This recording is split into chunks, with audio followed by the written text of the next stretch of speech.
Assalamualaikum warahmatullahi wabarakatuh. Selamat pagi semuanya. Perkenalkan, saya sebagai host dari podcast ini, Bagas, yang akan memandu kalian pada pagi hari ini. Di sini, saya sedang bersama Ibu Anissa, selaku guru Bahasa Indonesia dari SMA Hidayatullah. Gimana Bu kabarnya? Baik? Alhamdulillah baik Mas Douglas. Oke, untuk kesibukannya apa aja Bu? Untuk menjadi guru Bahasa Indonesia? Oh ya, saat ini saya berprofesi sebagai guru bahasa Indonesia, mengajar kelas 10 dan 11.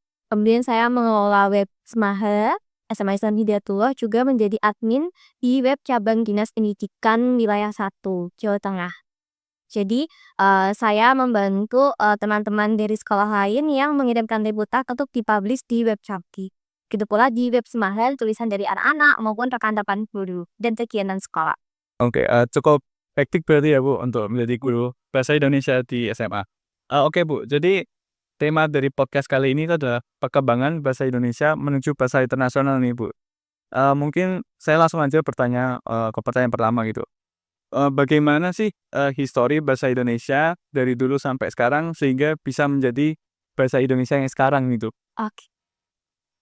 Jadi, bahasa Indonesia itu kan suatu bahasa nasional yang ada di Nusantara di Indonesia ini yang diresmikan sejak tanggal 28 Oktober 1928.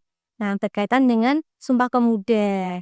Nah, bahasa Indonesia digunakan dalam kehidupan sehari-hari dari Sabang sampai Merauke, digunakan dalam pembelajaran, aktivitas, atau apapun. Nah, mungkin ada beberapa daerah yang, masih jarang menggunakan bahasa Indonesia sebagai bahasa tutoran keseharian.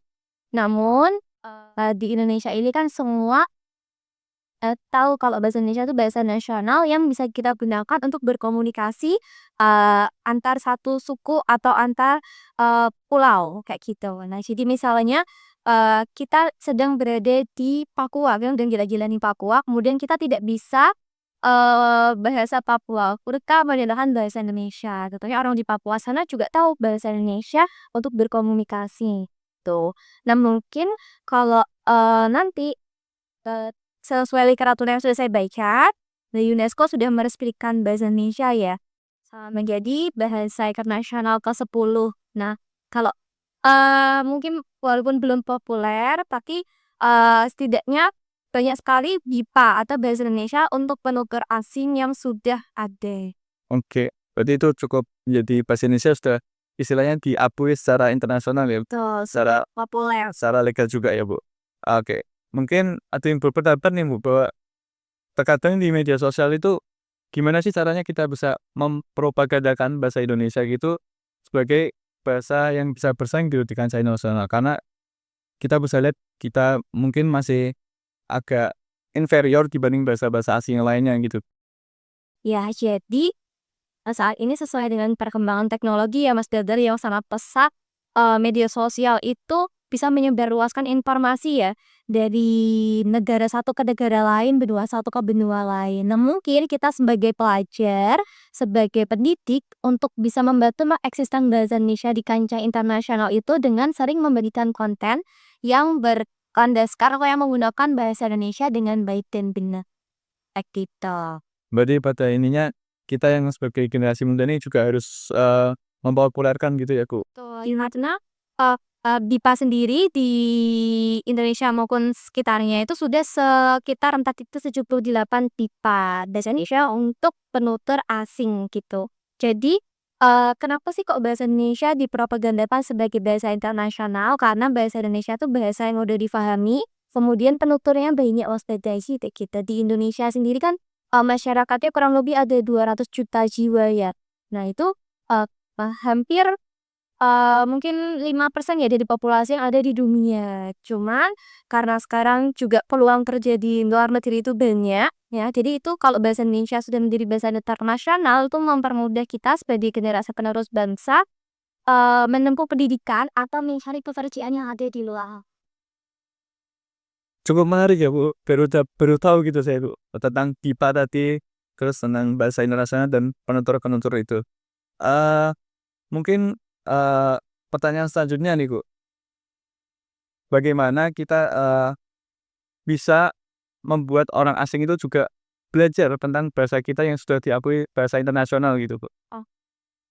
Eh, untuk membuat orang asing tertarik ya belajar bahasa kita, bahasa Indonesia, mungkin kita tadi itu bisa lewat media sosial. Kita bisa menyerukan konten-konten yang seputar bahasa Indonesia. Kok belajar bahasa Indonesia itu ternyata asik, tidak sulit. Dan kita mungkin bisa memberikan kayak konten edukasi, manfaat belajar bahasa Indonesia itu apa.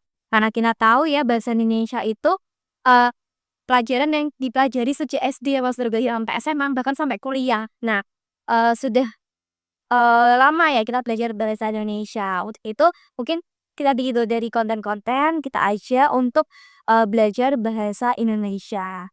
Juga bahasa Indonesia tuh mudah dipelajari karena kita kan ada yang namanya Kamus Bahasa Indonesia, Kamus Besar Bahasa Indonesia, EJN Bahasa Indonesia, yang mana jika penutur asing itu atau orang asing itu kesulitan menemukan makna dari kata bahasa Indonesia itu bisa dicari di KBBI. Bahkan bahasa Indonesia itu kan juga kita tahu banyak kosakata yang diserap dari bahasa asing tuh. Di bahasa Inggris, dari bahasa Arab, bahasa Prancis. Oke. Cukup ya, menarik ya Bu, karena pada dasarnya kosakata itu pada di bahasa Indonesia juga cukup banyak gitu ya Bu. Dan yang serapan juga. Ya, banyak serapan juga. Tapi ini Bu, saya terakhir nih Bu, karena saya tertarik dengan satu isu yang dulu sempat ramai gitu Bu. Jadi ada salah satu siniar atau podcast yang mengatakan bahwa di gestar di podcast tersebut mengatakan bahwa bahasa Indonesia itu kosakatanya lebih dikit daripada bahasa Inggris gitu. Nah, itu tanggapan Ibu gimana itu? Untuk tanggapan dari saya, kalau menurut saya tuh bahasa Indonesia malah kosakatanya lebih banyak dari bahasa Inggris. Karena kita tahu sendiri banyak sekali kata-kata yang diserap dari bahasa Inggris. Misalnya aktivitas. Nah, itu kan diserap dari bahasa Inggris activity. Gitu, Usnadas. Dan masih banyak kosakata yang lainnya. Iya, kosakata ya. Oke, mungkin itu pertanyaan terakhir dari saya sih Bu. Terima kasih sudah meluangkan waktunya Ibu untuk video podcast kali ini. Saya Bagas selaku host pamit undur diri. Wassalamualaikum warahmatullahi wabarakatuh. Halo teman-teman. Jadi kali ini kita sedang mengerjakan tugas mata kuliah bahasa Indonesia wawancara. Ada Marco, ada Christian Siburu, Maya Kadafa, Adi Andra, Zak Irfan, dan juga Bagas Koro ya.